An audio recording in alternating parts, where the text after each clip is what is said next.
हे दोस्तों, welcome back. तो आज के इस वीडियो में हम सीखेंगे कि मैग्नेटिक डिक्लिनेशन क्या होता है और मैग्नेटिक डिक्लिनेशन कितने टाइप से होता है, उसके टाइप्स क्या होते हैं। ये सारी चीजें हम इस वीडियो में सीखेंगे। साथ ही जब हमको मैग्नेटिक डिक्लिनेशन पता हो किसी प्लेस का, तो उस प्लेस की हम ट्रू बियरिंग या मैग्नेटिक बियरिंग हम कैसे फाइंड आउट करेंगे, उससे रिलेटेड क्या फार्मूला होता है, उसका यूज हम कैसे करेंगे, ये सारी चीजें हम इस वीडियो में भी समझेंगे। तो इसलिए इस वीडियो को पूरा एंड तक देखना, तभी आपको अच्छे से समझ में आएगा।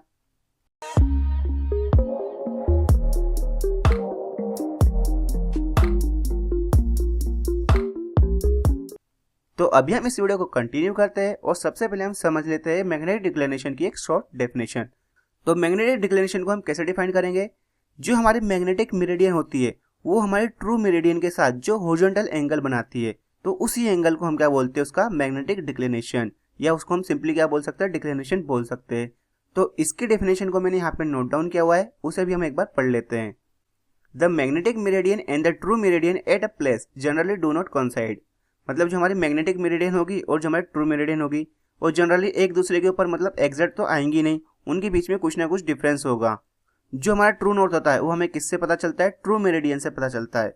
लेकिन जो हमारी मैग्नेटिक मेरिडियन होती है वो हमारे मैग्नेटिक नॉर्थ को ही शो करती है। तो जो हॉरिजॉन्टल एंगल बनेगा हमारे मैग्नेटिक मेरिडियन और ट्रू मेरिडियन के बीच में, वही होगा हमारा मैग्नेटिक डिक्लिनेशन। अब जो हमारा मैग्नेटिक डिक्लिनेशन होता है वो ईस्ट साइड भी हो सकता है और वेस्ट साइड भी हो सकता है, जैसे कि आपको इस ड्राइंग में देखने मिल रहा होगा। तो इस ड्राइंग में देखो, जो हमारी सीधी लाइन है वो क्या हमारी ट्रू नॉर्थ है, ये जिसको हम क्या बोलेंगे, हमारे ट्रू बियरिंग। अब जो हमारा मैग्नेटिक नॉर्थ होगा वो हमारी मैग्नेटिक बियरिंग शो करेगी, वो कुछ इस टाइप से आएगा। ये आ गया हमारा ट्रू नॉर्थ और ये आ गया हमारा मैग्नेटिक नॉर्थ। अब इनके बीच में यहाँ पे जो एंगल आ रहा है, जो हमारा हॉरिजॉन्टल एंगल आ रहा है, यही क्या हमारा मैग्नेटिक डिक्लिनेशन है, यही हमारा मैग्नेटिक डिक्लिनेशन। तो ये जो डिक्लिनेशन होता है वो हमारा ईस्ट साइड भी हो सकता है और वेस्ट साइड भी हो सकता है। कई बार मतलब जो हमारा मैग्नेटिक नॉर्थ है हमारा इस साइड भी आ सकता है। तो यहाँ पे जो डिक्लिनेशन इस साइड देखने मिलेगा वो हमारा होगा हमारा वेस्ट डिक्लिनेशन, और जो हमें इस साइड देखने मिलेगा वो कौन सा होगा, हमारा ईस्ट डिक्लिनेशन। तो आपको समझ में आ गया ईस्ट डिक्लिनेशन और वेस्ट डिक्लिनेशन क्या होगा। यानी जब भी हमारे मैग्नेटिक नीडल किस साइड अफेक्ट होगी, ईस्ट साइड अफेक्ट होगी ट्रू मेरिडियन के, तो इस टाइप के डिक्लिनेशन को हम क्या बोलेंगे, ईस्ट डिक्लिनेशन बोलेंगे। और जो हमारा ईस्ट डिक्लिनेशन होता है, और जब हमारे magnetic needle west side deflect होगी ट्रू मेरिडियन के, तो उस टाइप के डिक्लिनेशन को हम क्या बोलेंगे, वेस्ट डिक्लिनेशन बोलेंगे। तो ये आपको समझ में आ गया होगा ईस्ट डिक्लिनेशन और वेस्ट डिक्लिनेशन क्या होता है। अब जो हमारे मैग्नेटिक मेरिडियन होती है उसकी जो वैल्यू होती है वो अलग अलग प्लेसेस पे अलग अलग होती है, अलग अलग टाइम पे। अब उसके बीच में जो अलग अलग वैल्यू आएगी उसकी वजह से क्या होगा, जो डिक्लिनेशन होगा वो भी अलग अलग होगा, यानी डिफरेंट होगा डिफरेंट प्लेसेस पे और डिफरेंट टाइम पे। क्योंकि जो हमारी मैग्नेटिक मेरिडियन होगी उसकी वैल्यू भी तो डिफरेंट होती है प्लेस टू प्लेस और टाइम टू टाइम। इसलिए जो उनके बीच में जो डिक्लिनेशन आएगा मैग्नेटिक मेरिडियन की वजह से, उसकी वजह से जो डिक्लिनेशन होगा उसकी वैल्यू भी डिफरेंट डिफरेंट होगी डिफरेंट प्लेसेस और डिफरेंट टाइम पर। अब जो डिक्लिनेशन होता है वो हमें कहाँ से पता चलता है कि कौन से प्लेस पे कितना डिक्लिनेशन है?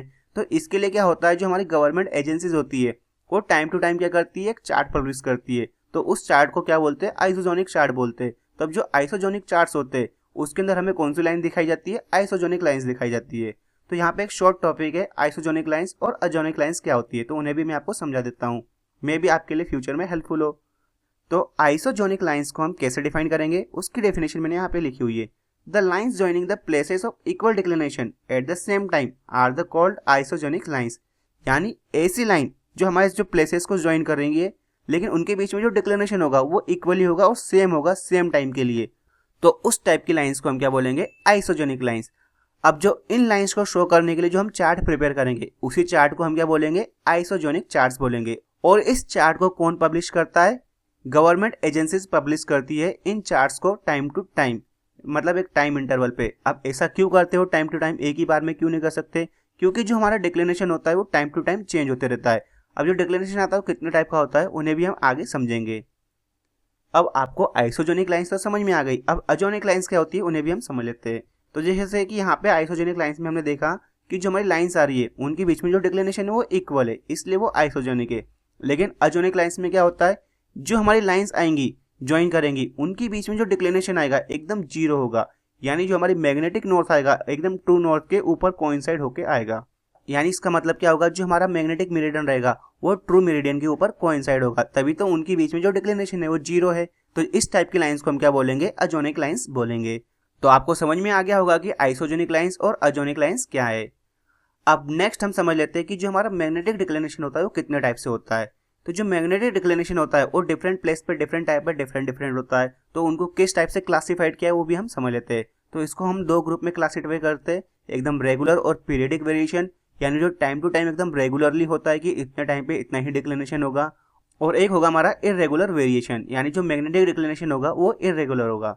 तो रेगुलर में भी कितने टाइप होते हैं वो भी हम समझ लेते हैं। तो रेगुलर को भी मेनली 3 पार्ट्स में डिवाइड किया हुआ है। फर्स्ट आएगा हमारा secular, then annual and then diurnal, यानी डेली जो वेरिएशन आएगा। तो सेक्युलर वेरिएशन कब आता है? तो जो सेक्युलर वेरिएशन होता है ये बहुत लंबे टाइम तक से होता है, यानी ये 100 से 200 ईयर्स के बीच में होता है। इसमें क्या होता है, जो हमारी मैग्नेटिक मेरिडियन होती है वो स्विंग करती है पेंडुलम जैसा, यानी जो हमारी मैग्नेटिक नीडल होगी वो पेंडुलम जैसे स्विंग करेगी, यानी मीन्स जैसे अभी इस पोजीशन पे। तो 100 से 200 ईयर तक इधर जाएगी, देन अगेन फिर से वापस इधर की ओर आएगी। तो इस टाइप से क्या होगी, वो पेंडुलम की तरह स्विंग करेगी। तो इसकी वजह से जो यहाँ पर डिक्लिनेशन आपको देखने मिल रहा है, इतना डिक्लिनेशन एक इसके बीच में होगा आपका 100 से 200 ईयर्स तक होगा ग्रेजुअली। यानी ये क्या होगा, हमारा एकदम रेगुलर वेरिएशन होगा, क्योंकि रेगुलर इस साइड जा रहा है फिर रेगुलर इस साइड की ओर जाएगा। तो इस टाइप के वेरिएशन को हम क्या बोलते हैं, सेक्युलर वेरिएशन बोलते हैं। नेक्स्ट है हमारा एनुअल वेरिएशन। एनुअल वेरिएशन यानी 1 ईयर में कितना वेरिएशन आपको देखने मिलता है। Even during a year the magnetic needle will not show the same direction and there will be a deviation of about 1 to 2 minutes from the mean position but does not remain constant at any place. यानी जब हमारे पूरे year में जो हमारी magnetic needle होगी वो same value या सेम डायरेक्शन तो शो नहीं करेगी, उसमें कुछ ना कुछ आपको डेविएशन देखने मिलेगा 1 से 2 मिनट के बीच तक का, जो उसकी मीन पोजीशन से होगा। लेकिन ये हर प्लेस और हर जगह के लिए कांस्टेंट नहीं रहेगा, यानी कहीं पे कुछ सेकंड्स में भी हो सकता है, कहीं पे मिनट्स में भी हो सकता है, लेकिन मैक्सिमम कितना होता है 1 से 2 मिनट तक का ही होता है हमारा एनुअल वेरिएशन। नेक्स्ट हमारा डायरोनल वेरिएशन। तो ये क्या होता है, हमारा डेली वेरिएशन होता है। It is an oscillation of the needle from the mean position during the day. The amount of the variation varies from 10 minute to about 12 minute at the different places. This is greater in high latitudes than near the equator and more in summer than the winter at the same places। यानी जो इसमें जो variation आपको देखने मिलेगा वो कितना होता है, लगभग 10 मिनट से 12 मिनट तक का हो सकता है डिफरेंट प्लेसेस पे। इसमें क्या होता है, जो हमारी नीडल होगी वो ऑस्किलेशन करेगी उसकी मीन पोजीशन से पूरे दिन में। अब जो इसमें जो वेरिएशन आपको देखने मिलेगा वो जो हमारा लेटिट्यूड होता है वहाँ पे सबसे ज़्यादा होता है, लेकिन जो हमारा इक्वेटर होता है वहाँ पे कम होगा। किसके कंपेरिजन में, लेटिट्यूड के कंपेरिजन में, हाई लेटिट्यूड्स के कंपेरिजन में। और साथ ही में जो हमारा समर होगा उसमें ये ज़्यादा होगा, लेकिन विंटर में क्या होगा, कम होगा, सेम उसी प्लेस के लिए। कौन सा, हमारा डेली वेरिएशन। तो ये हो गए हमारे रेगुलर वेरिएशन के टाइप। अब हम नेक्स्ट समझ लेते हैं इरेगुलर वेरिएशन क्या होते हैं।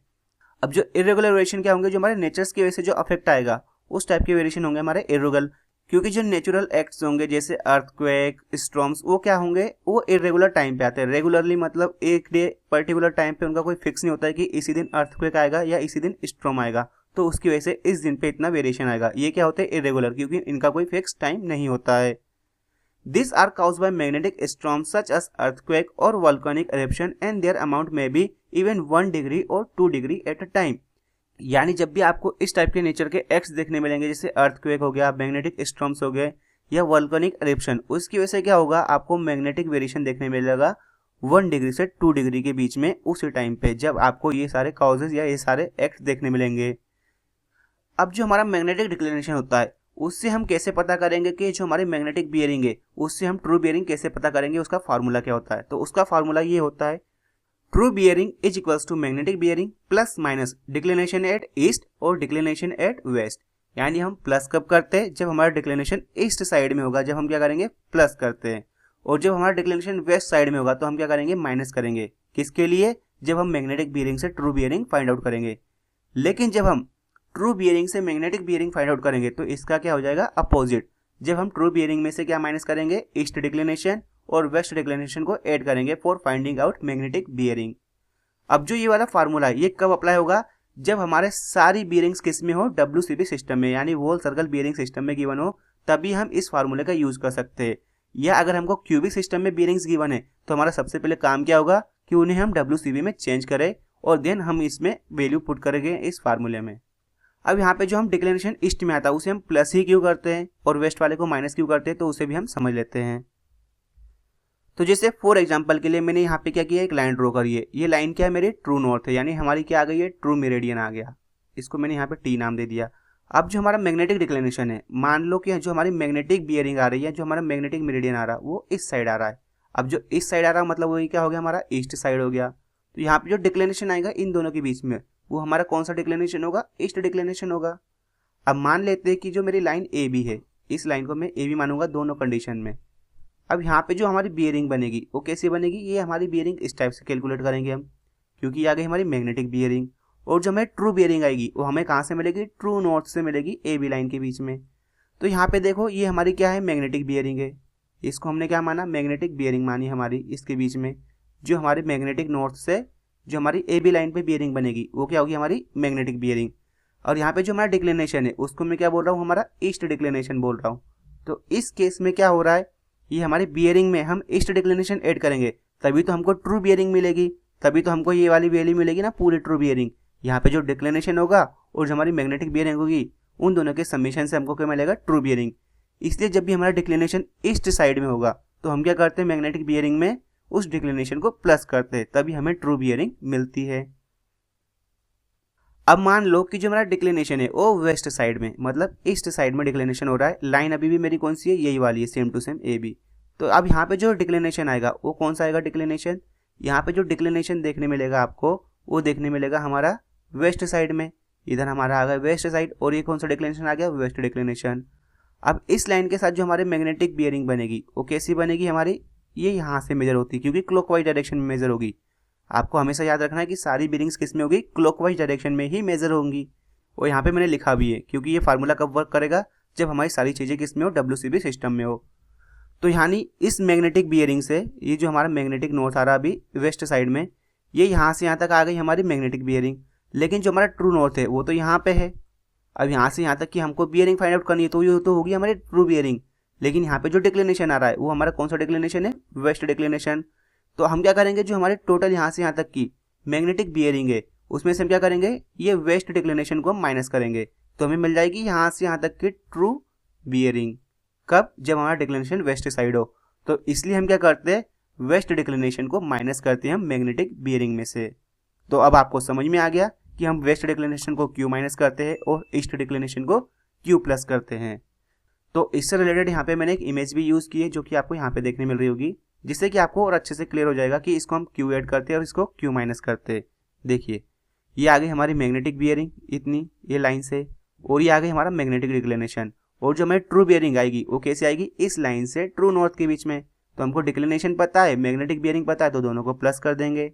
और सेम इधर वेस्ट डिक्लिनेशन में ये आ गई हमारी मैग्नेटिक बियरिंग, ये आ गया हमारा वेस्ट डिक्लिनेशन। अब हमको मैग्नेटिक बियरिंग पता है, वेस्ट डिक्लिनेशन पता है, उन दोनों को डिडक्ट करेंगे तो हमको ट्रू बियरिंग पता चल जाएगी। तो आपको समझ में आ गया कि इस फार्मूले में कब प्लस और कब माइनस करना है। तो आज के इस वीडियो में बस इतना ही। तो आई होप आपको ये वीडियो अच्छे से समझ में आ गया होगा कि मैग्नेटिक डिक्लिनेशन क्या है और उसका फार्मूला हम कैसे यूज़ करते हैं। तो अगर वीडियो आपको समझ में आया और वीडियो आपके लिए हेल्पफुल है तो वीडियो को लाइक करना, साथ ही इस वीडियो को अपने दोस्तों के साथ जरूर शेयर करना, जिससे उन तक भी इस रिलेटेड इन्फॉर्मेशन पहुंच सके।